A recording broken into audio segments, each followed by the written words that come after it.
In part 2 today, I'm going to be discussing a systematic review of zinc in women's reproductive health based on one article. Let's take a look. This is the article from Nutrients, August 2020, called The Role of Zinc in Selected Female Reproductive System Disorders. We know that animal sources are a rich source of zinc, and other foods that I mentioned in the last video that are high in zinc include pumpkin seeds, oats, cashews, black beans, crab, Greek yogurt, oysters, chickpeas, and lean beef.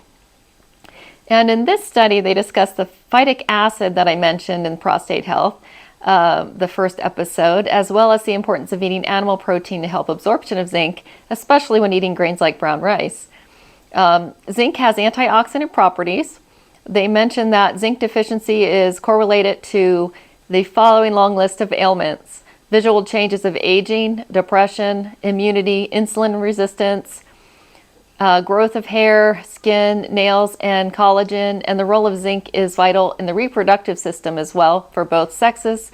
In the case of women, it's required for ovulation, fertilization, and a normal pregnancy. This review included 36 studies based on certain search words. 17 of these studies were regarding PCOS, which is polycystic ovarian syndrome. 6 of them were on dysmenorrhea, or painful periods, and 8 were on endometriosis, and 5 on pre- and postmenopause. So let's start by talking about the polycystic ovarian syndrome. It is a common endocrine disorder in women named for that characteristic cyst formation on the ovaries. However, cysts are not required for the diagnosis because this is a syndrome, and you can have all or just one of the symptoms in a syndrome to be considered to have this PCOS syndrome. Women with PCOS tend to have unwanted hair growth, dark hair growth, irregular cycles, heavy periods, or no periods at all, and they may or may not ovulate. So it's difficult for them to get pregnant as well. And they can also have insulin resistance and obesity. In this review, the most frequently observed symptoms in these women with PCOS were disorders in hormone and lipid balance, as well as insulin resistance and obesity.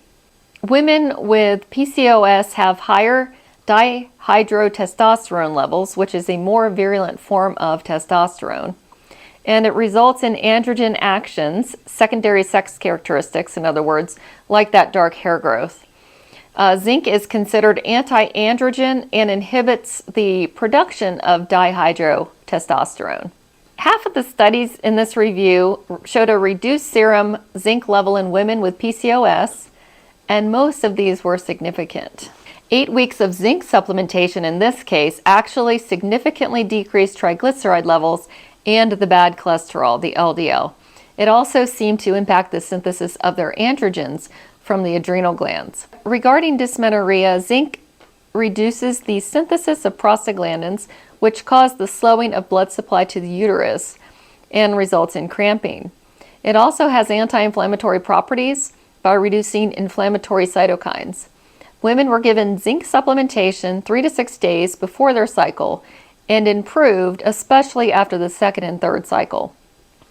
They used different doses in this study, but after the dose reached 30 milligrams, there were no additional benefits beyond that dose.